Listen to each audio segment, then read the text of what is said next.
Qué linda la voz de la Negra Sosa, una de las grandes voces de nuestra América, para introducir en esto que va a ser también profundizar un poco lo que hemos hecho en el programa del día de la fecha, que fue tratar de hacer una especie de síntesis de algunas de las cosas que estuvieron pasando, no solamente aquí en nuestra América, sino en el resto del mundo, algunos de los hechos más importantes que deja este 2025 y que seguramente tendrá repercusiones también en lo que vaya a suceder el año que viene. Y uno de los compañeros que se ha dedicado a investigar y analizar lo que sucede en el mundo es Gabriel Merino, que es profesor de la Universidad Nacional de La Plata e investigador del CONICET, con quien hemos hablado en alguna otra oportunidad y que hoy tiene la amabilidad de estar nuevamente comunicado con nosotros y nosotras para seguir viendo a ver cómo va la cosa. Gabriel, buenos días. De este lado, Nicolás, Miranda, Claudia y Viviana, te saludamos. Bueno, ¿qué tal? Buenos días, ¿cómo andan? Un gusto estar aquí nuevamente. Bueno, a ver, medio que lo tirábamos en el transcurso del programa, veníamos haciendo como una especie de síntesis. ¿Cuál crees, si tuviésemos que decir o hacer una síntesis muy rápida, cuál crees que son esos 3, 4 hechos que se dieron durante este 25 que vos dirías fueron claves para comprender cómo se llegó hasta hoy en el ámbito de la política internacional, de la geopolítica y de los cambios que se está viendo o que se vieron y se están dando en este 2025? Bueno, Nico, mira, yo justo estoy por publicar un trabajo que va a ser publicado en Brasil, que se llama Nuevo Desorden Multipolar. Y en este análisis de la transición histórico-espacial del sistema mundial, una transición que arranca en 1999-2001, digo, bueno, hoy, 2025, se ha consolidado una sexta etapa. Después de la quinta etapa, que es con la pandemia, que se acelera en un conjunto de tendencias, esta transición del sistema mundial, esta transición de poder, esta transformación del sistema. Bueno, ahora estamos en un sexto momento, que se caracteriza o se construye a partir de 3, 4 hechos fundamentales, que justamente tienen que ver con la pregunta que vos me hacías. El primero es la expansión de los BRICS, la consolidación de la expansión de los BRICS, que si bien empieza incipientemente en Johannesburgo, en la cumbre de Sudáfrica de 2023, se acelera en Kazán, Rusia 2024, pero la cumbre de Río este año fue clave, porque encima en el famoso hemisferio occidental, ¿no? Río de Janeiro, Brasil, con lo que eso significa para Estados Unidos. Ahí tenemos, ¿no?, la incorporación de 6 países como miembros plenos, nuevos miembros plenos, de regiones muy sensibles geopolíticamente. Pensemos que hay 3/4 que son del llamado Medio Oriente: Irán, Emiratos Árabes Unidos, Egipto y Arabia Saudita, que está con un pie adentro, un pie fuera. Un país que es, como miembro pleno, que es la sede de la Unión Africana y tiene un rol cada vez más relevante en África, además de Sudáfrica, por supuesto, que es Etiopía, que se suma como miembro pleno. Y otro país clave del sudeste asiático, una región geopolítica también de suma importancia y muy sensible en el tablero euroasiático y global, que es Indonesia, ¿no?, que es el gigante del sudeste asiático. Dicen que tienen casi 300 millones de habitantes, ¿no? Está entre las 10 economías principales del mundo. Y después un conjunto de miembros socios, como es el caso en el caso de América Latina, como Cuba y Bolivia y así. No me quiero extender mucho, pero creo que ahí hay a ver, se expande el multilateralismo de un mundo relativamente multipolar, más allá de ciertas asimetrías y rasgos bipolares, pero eso se expande, y lo que contrasta con la crisis del viejo orden o viejo mundo y viejas instituciones. Aunque en América Latina haya contratendencia, como lo vemos en nuestro país, ¿no? Rechazo a incorporación a los BRICS. El segundo hecho clave es DeepSeek, el lanzamiento de DeepSeek por parte de China, este modelo de inteligencia artificial de grandes lenguajes, que en realidad yo lo pongo como en términos simbólicos, no es solo DeepSeek, es decir, pero hay, obviamente DeepSeek conmocionó en el mundo y en Occidente en particular porque China mostró estar a la frontera de una tecnología de vanguardia como es la inteligencia artificial, una tecnología clave en la actual revolución tecnológica productiva en curso, pero además lo hace, ¿no?, reduciendo los costos por cada token producido entre un 10 y 20 veces. No un 10% menos, un 50% menos, no. Es una revolución de costos descomunales en tecnologías de vanguardia. Entonces, eso que ya mostraba China en tecnologías más retrasadas o más estandarizadas, procesos industriales más estandarizados, hoy China está en la vanguardia de la producción industrial, de la producción tecnológica, y genera una revolución de costos fenomenales, como pasa en BYD, también la empresa, en autos eléctricos, digo, o en paneles solares. Entonces, en todas las tecnologías clave de la revolución tecnológica en curso, China está liderando con números que son abrumadores, una revolución de costos y con ese modelo de socialismo de mercado que creo que tiene muchas ventajas frente al capitalismo liberal occidental. Eso es el otro hecho, me parece importante, que está concatenado con otro hecho que es la derrota por parte de Estados Unidos, o no derrota absoluta, pero sí no tuvo buenos resultados, la escalada por parte de Donald Trump de la guerra comercial. O sea, donde China ahí le impuso, ¿no? Negociaciones con tierras raras, pero con tecnología, etcétera. No se lo pudo llevar puesto al mundo, pero no solo a China, ni a India, ni a Rusia, ni a Brasil. Sí se llevó puesto o logró muchos beneficios con Europa, un tratado desigual que es una vergüenza, con Japón y con algunos países de América Latina como Argentina. Creo que ahí sí Trump logra. Y creo que el tercer hecho así muy importante, eso sería el 2 y el 3 están concatenados en realidad, el DeepSeek o esa. Yo le llamo un momento, escribí un articulito y hablo de momento Ford de la economía mundial, más, ¿no? Por lo que significa, porque de alguna manera estamos como a principios del siglo XX, cuando Estados Unidos hace una revolución dentro del capitalismo, con el Fordismo, con el Taylorismo, con las corporaciones verticalmente integradas, y hay una revolución de costos también, y lo hace sobre la principal plataforma industrial del mundo.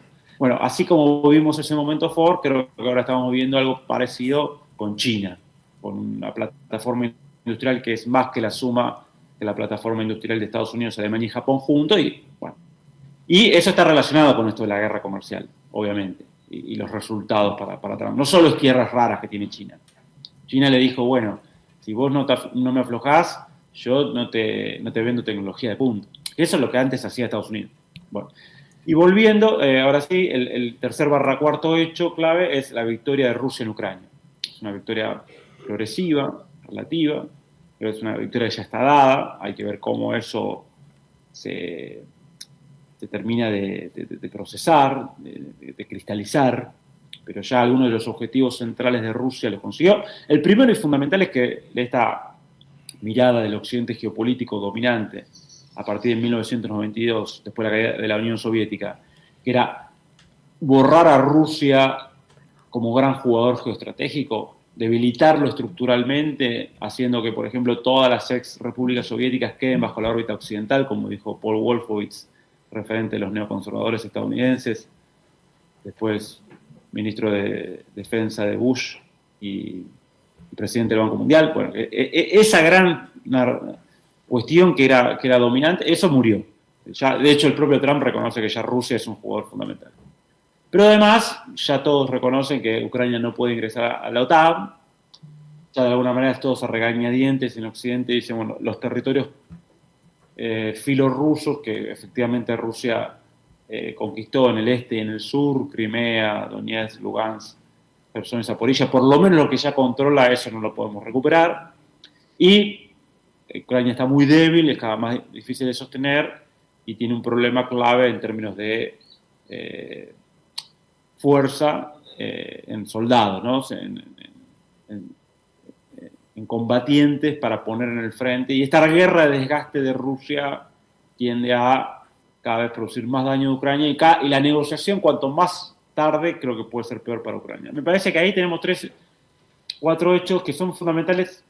A eso le podremos agregar como efecto de este proceso el corolario Trump de la doctrina Monroe o el repliegue estratégico de Estados Unidos sobre el hemisferio occidental como parte del repliegue relativo, ¿no? Como parte de este declive relativo también. Pero bueno, creo que es un mundo que consolidó, como para cerrar esta idea, ¿no? se consolidó este pasaje del mundo unipolar a un mundo multipolar, pero la característica de este mundo multipolar es que, porque durante la hegemonía británica también era multipolar, pero era bajo la hegemonía británica, es decir, saqueaban el mundo los imperialismos europeos, ¿no? Y se repartían África o Asia bajo la hegemonía británica, tenían escaramuza, pero bueno, el uno era Gran Bretaña y iba atrás Francia, los holandeses y otros.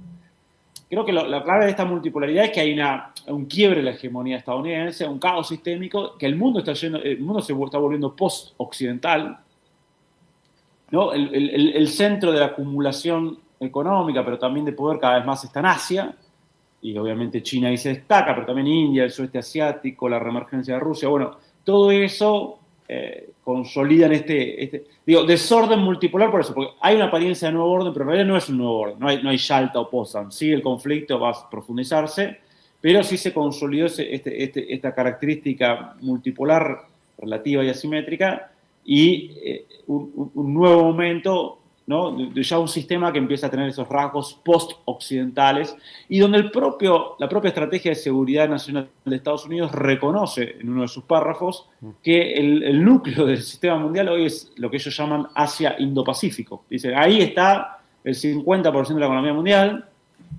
Yo ya diría, ya China, si lo pones en ese indicador de PBI a precio de poder adquisitivo, ya es 30% más grande que Estados Unidos. Y dice el propio documento, la Estrategia de Seguridad Nacional, eso se va a profundizar.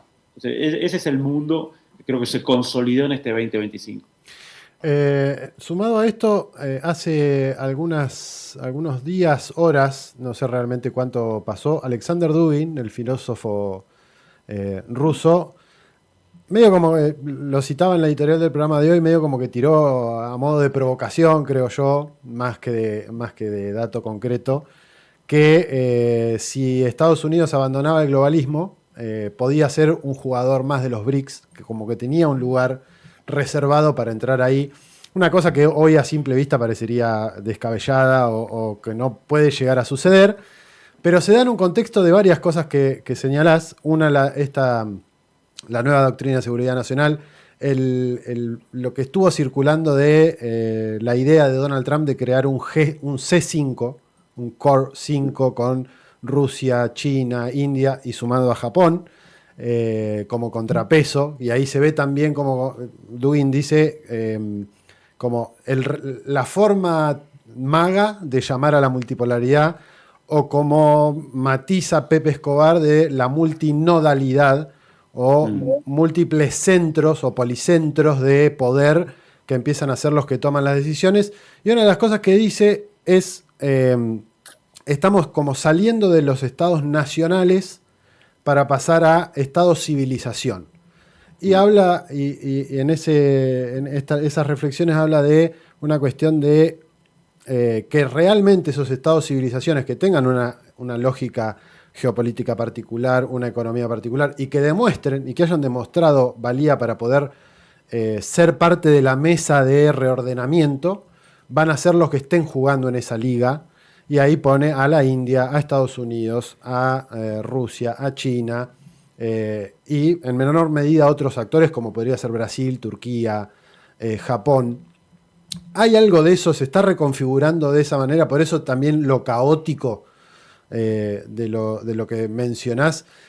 Y consecuencia de eso son muchos de los quilombos, guerras que estamos viendo en muchos lugares, qué sé yo, digo, lo de Sudán, lo de Yemen, parte de lo de Yemen, parte de las contradicciones que está viendo, de las injerencias que está viendo en nuestra América, esto que decías de un repliegue relativo de Estados Unidos a continente nuestro americano, básicamente, una Europa que medio como que está quedando desdibujada en este contexto. Sí, bueno, Dugin siempre aclaro, ¿viste? A veces se toma como el filósofo del Kremlin o de Putin, y no es así, ¿no? Aunque sea un personaje muy importante en Rusia. Yo siempre cuando él escribe Los Fundamentos de Geopolítica, lo publica en el 97, gran libro, pero él en el esquema eurasianista veía como aliado a Japón y enemigo de China.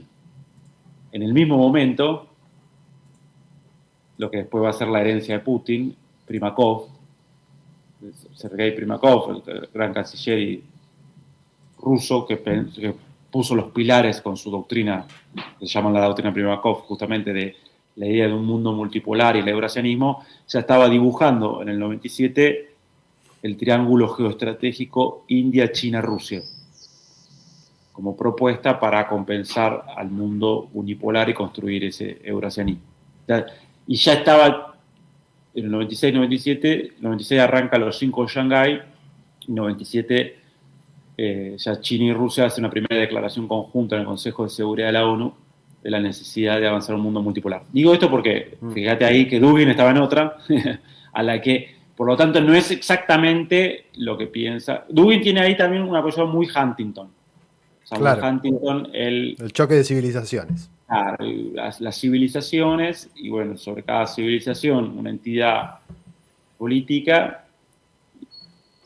En todo caso, Dugin plantea, como buen ruso, un diálogo de civilizaciones y en todo caso se choca con los anglosajones, eso, con el globalismo anglosajón, el atlantismo.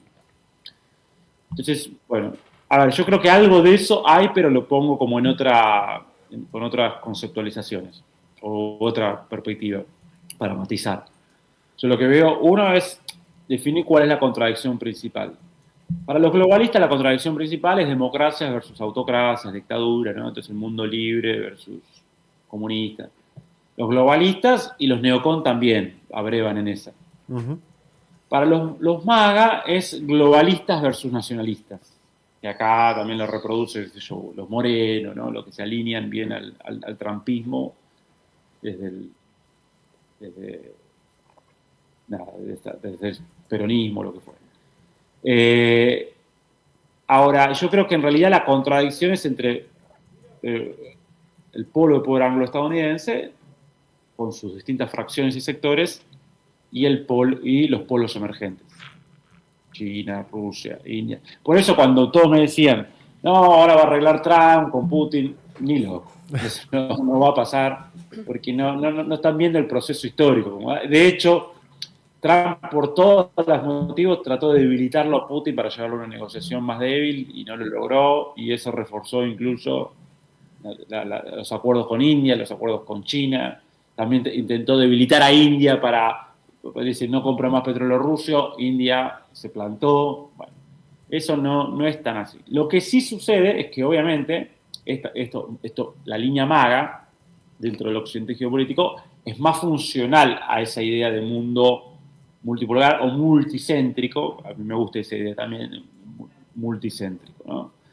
Me parece eso sí, a regañadiente, porque en realidad, ¿qué quiere ser Trump? Quiere ser un primus inter pares, como diciendo, bueno, yo reconozco que hay otros actores, pero yo soy el jefe, un poco. Abro la mesa, lo siento a los chinos, lo siento a los rusos, lo siento a los indios, los ninguneo a los europeos, porque con Europa se lo quiere quedar, o sea, debilitarla y conducirla, pero desde la debilidad lo meto a Japón, creo que es para equilibrar a China eso, uh-huh. Porque Japón es mucho menos que Europa, ¿no? Pero bueno, es un Estado, entonces la diferencia, el problema europeo no es un Estado, y esa integración se dio bajo el paraguas OTAN y bajo el paraguas estadounidense. Gabriel, ¿qué tal? Miranda te saluda.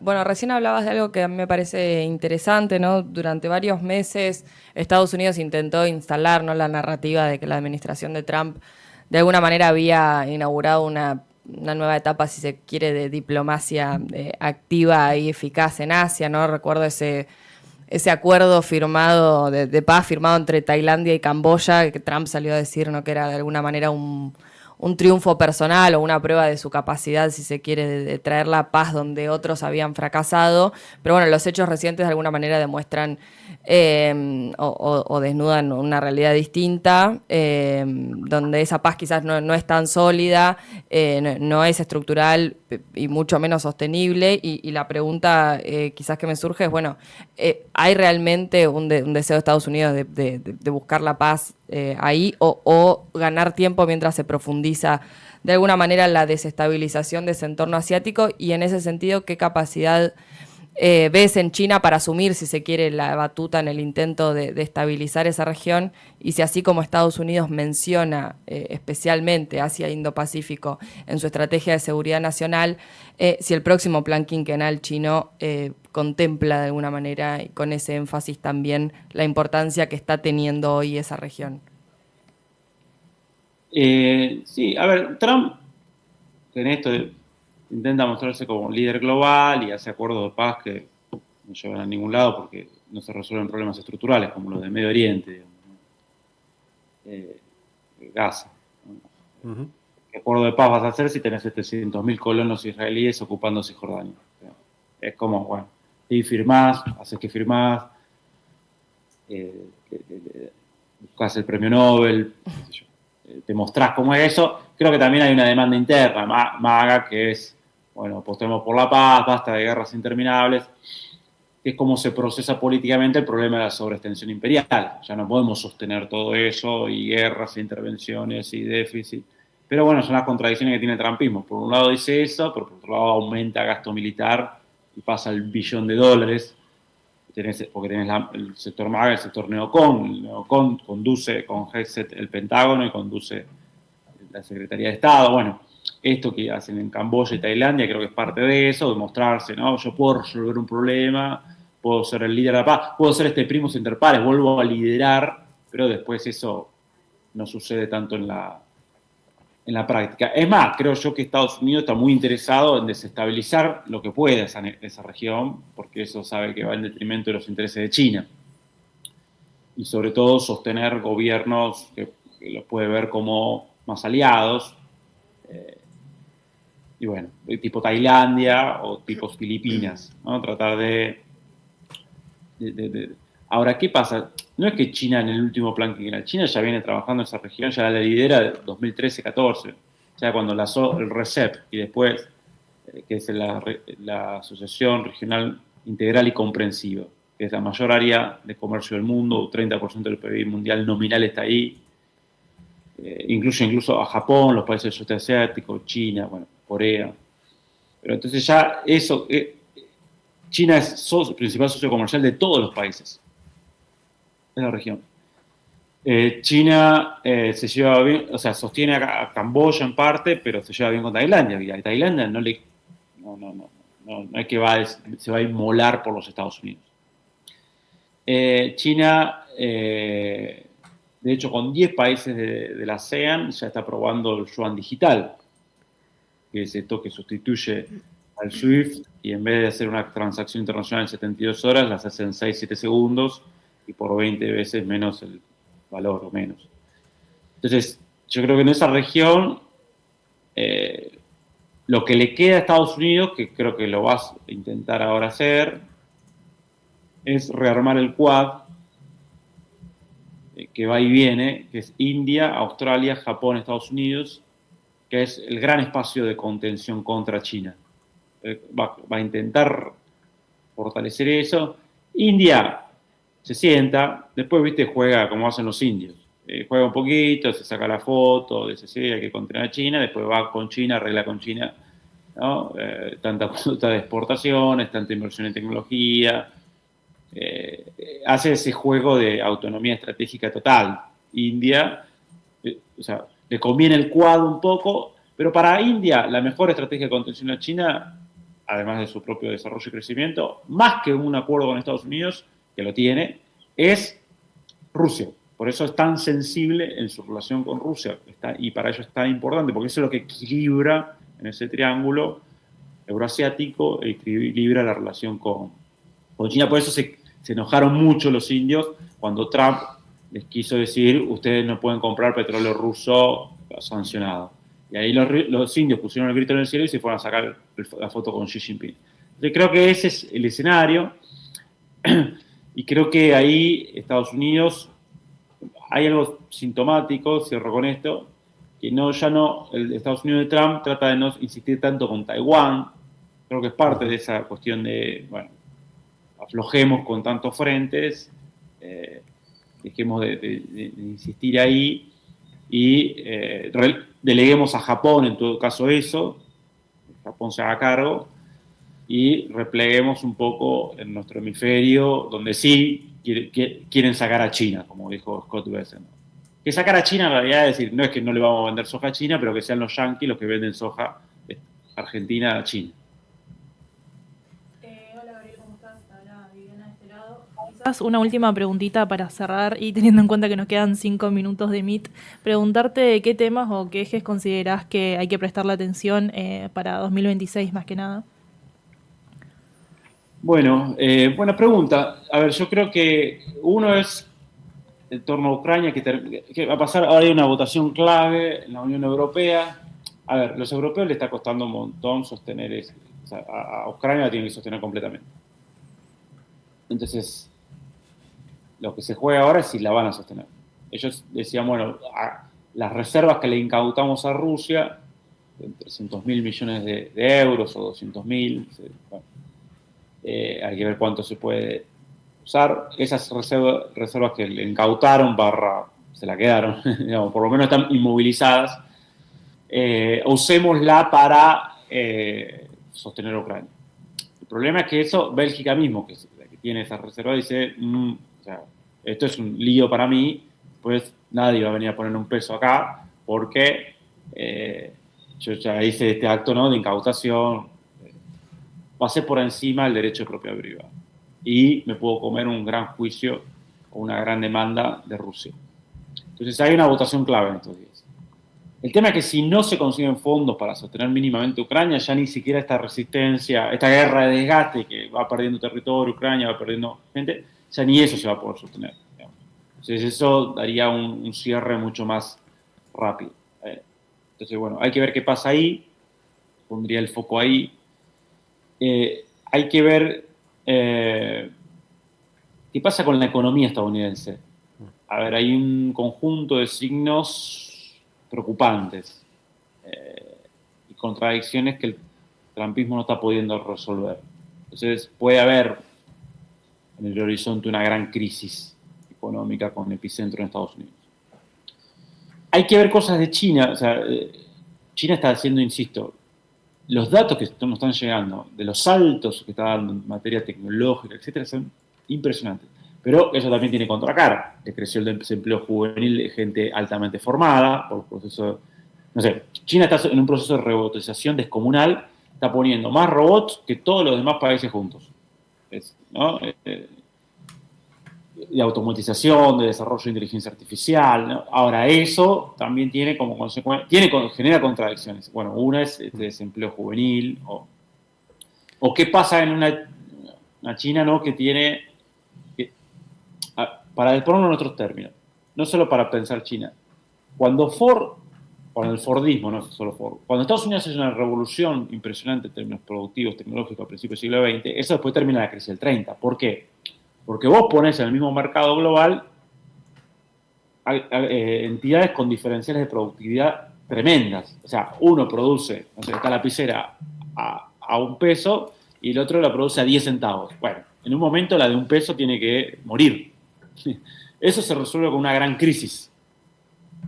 Entonces, esta revolución tecnológico-productiva que estamos viendo es un vector de una gran crisis en un futuro. No sé cuándo, porque es difícil anticiparse exactamente, pero hay que tenerlo en cuenta. Es cierto, algunos dicen, yo mismo veo, China está mucho más preparada para, como hace planificación estratégica, ¿sí? No deja que las fuerzas de mercado decidan eso, tiene más mecanismos. Pero bueno, creo que hay que ver eso.